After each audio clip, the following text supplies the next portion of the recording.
Welcome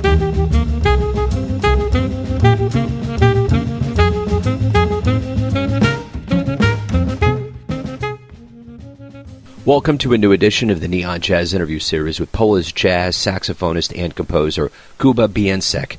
We talked to him from his home in Warsaw, Poland about his life in music. He's pretty diversified and he's young. He is one of the most recognizable jazz musicians in the country. He is a graduate of the Rytmisk Musik Conservatorium in Copenhagen, and his itinerary is starting to fill up with the COVID-19 world slowing down and life returning to favor the musician.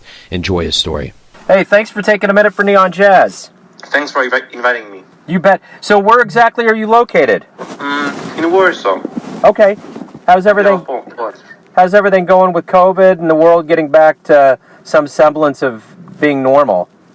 You know, it's really getting great. I had a lot of time during COVID to music, which is more on a music production side. So I was doing lots of electronic music.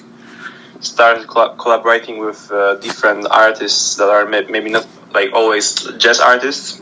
So that was really great. And you know, now my country is opening up, so the concerts and festivals are opening again.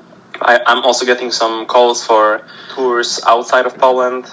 I just got a tour in Mexico today, invitation for a tour for September, and I'm also going to play in November in States, also in New Orleans.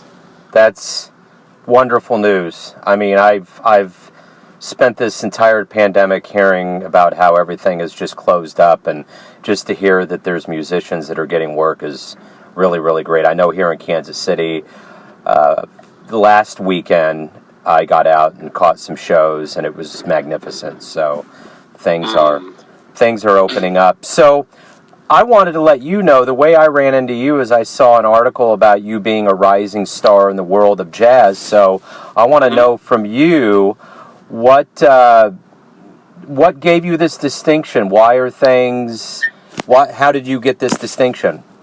It's actually hard to say, but you know, I've been studying abroad in Copenhagen, and I had a lot of friends all around the world that I was playing with. And you know, then I moved to Poland, and I was just going everywhere, meeting all the people, and I decided to record an album. And then one day I just got a phone call from this Warner Music Poland that was reactivating Polish jazz series that used to be like a big thing in Poland a couple of decades before. And they reactivated the series, and that was a big thing in Poland, but also for some people in the world. I released this album. I got great reviews. Then I released another one.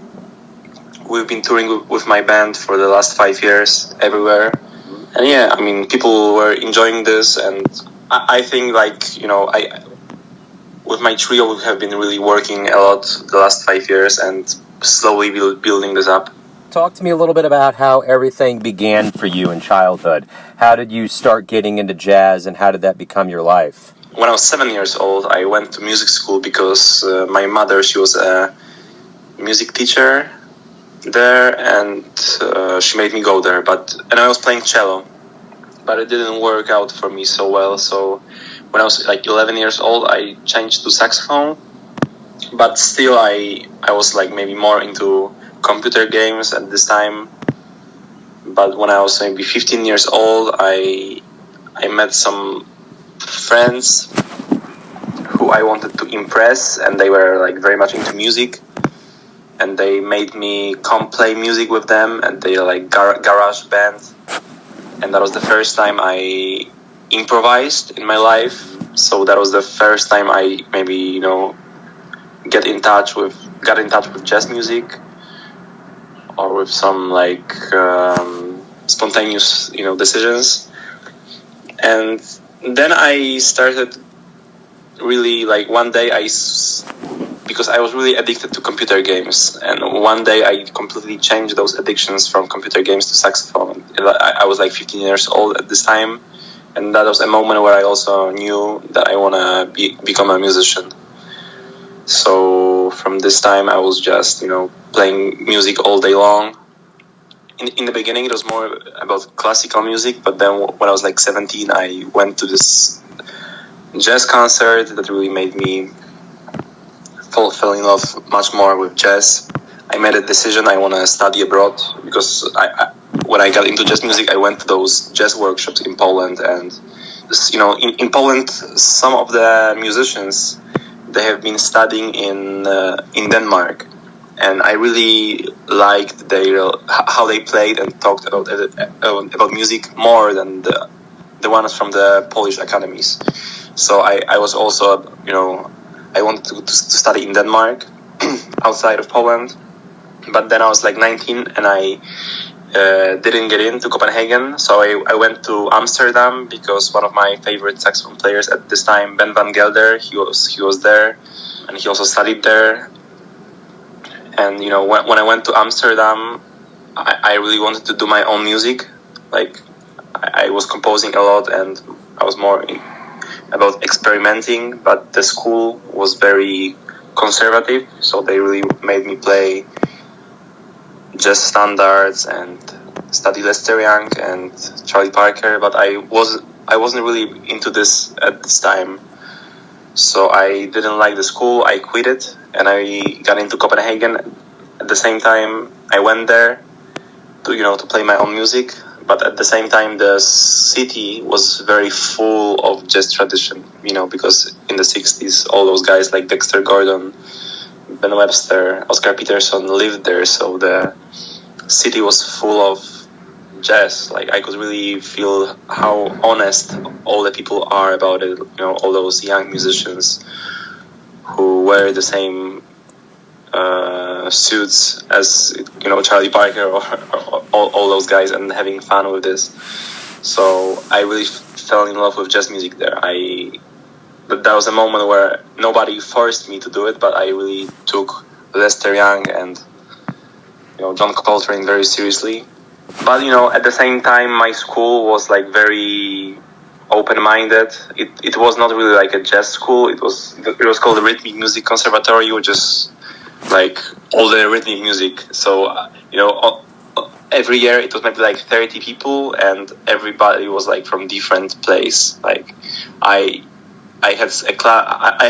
I was playing in a band with people who couldn't really read music, who were more like singer-songwriters. One of them was like a electronic artist. Another one was jazz musician, but like very free. So it was like a very nice mixture of people. In the beginning, it maybe wasn't easy for me to cope with this, but it really helped with my ego to be with all those people and try to work together.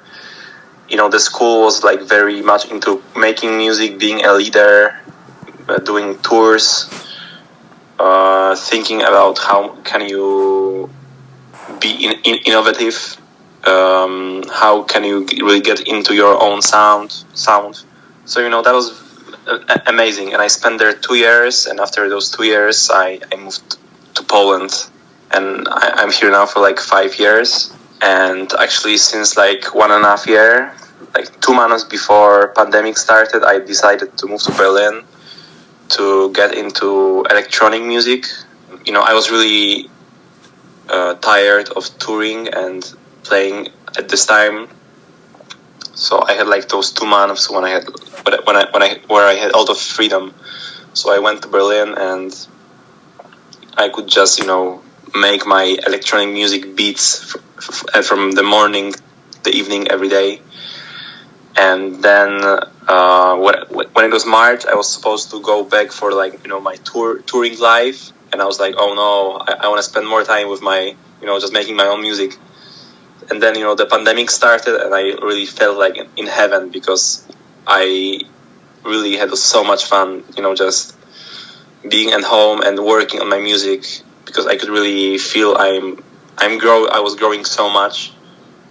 And it's been happening until now. Now I really feel I'm getting into something new with my music. I'm collaborating with like, hip hop artists, but I'm making them to, sing rap over my music that I used to play with my trio. So it's like, for them, it's like very new thing. For me, I'm so happy that there are some people who are having fun, working with this music.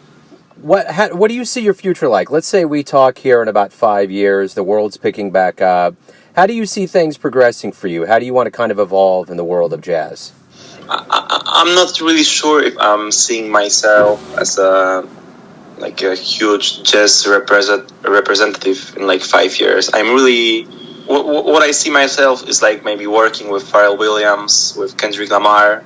I'm more into like really contemporary, like hip hop or like electronic music, but I really feel like jazz music is going into this direction. It's now, nowadays it's really hard for me to talk what really jazz music is, because I really think like all those things that I'm doing right now are like very natural for me, and what I was playing with my band and playing this on jazz festivals, it's really like continuation of what I'm doing right now. But some people might call it electronic music.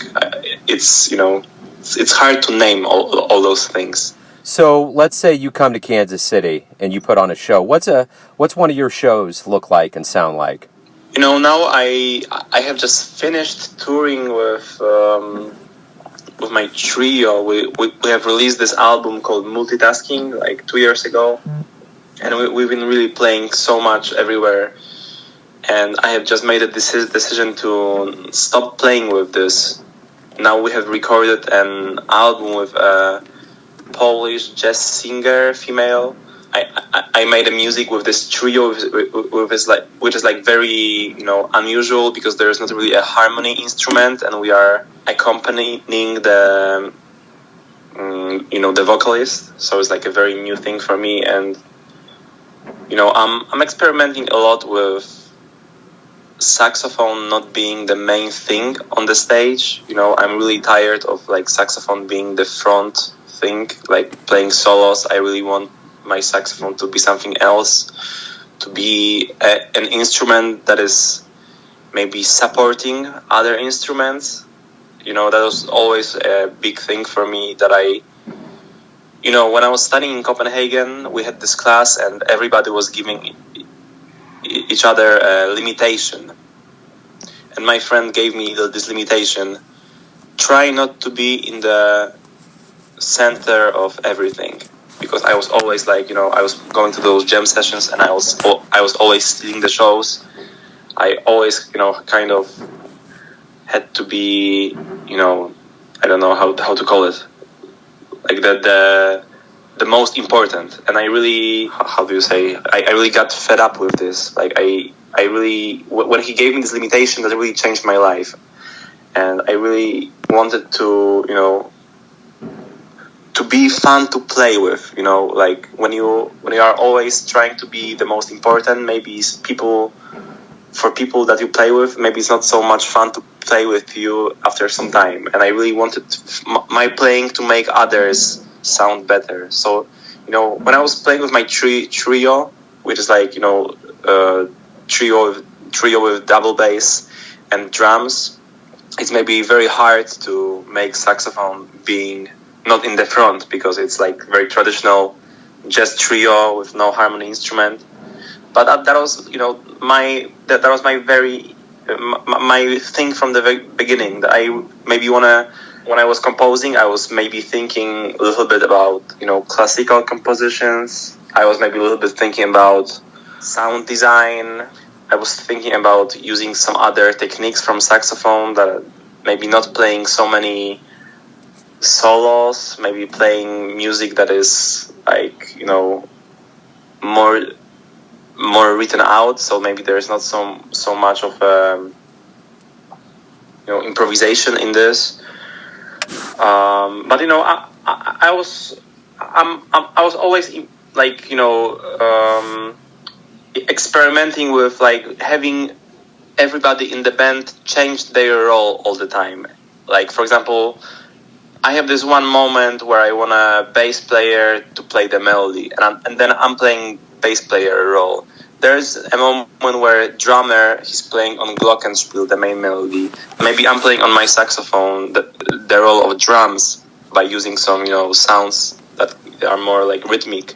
And a bass player, he might be playing some chords with his bow. So I really like to experiment with those textures, changing the roles. Being saxophone, like what maybe it's not on everyday basis. That's a great way to wrap everything up. Hey, Matt, thank you for opening up about your life in music and the future, and good luck with everything. Good luck with your future projects and getting back on the stage. Hey, thank you so much. Thanks for listening and tuning in to another Neon Jazz interview. We'll give you a bit of insight into the finest players in Poland, Kansas City, and spots all over the world, giving fans all that jazz. If you want to hear more interviews, go to Famous Interviews with Joe Domino in the iTunes Store. Visit neonjazz at youtube.com, and for everything Neon Jazz all the time, go to the neonjazz.blogspot.com. Until next time, enjoy the jazz, my friends.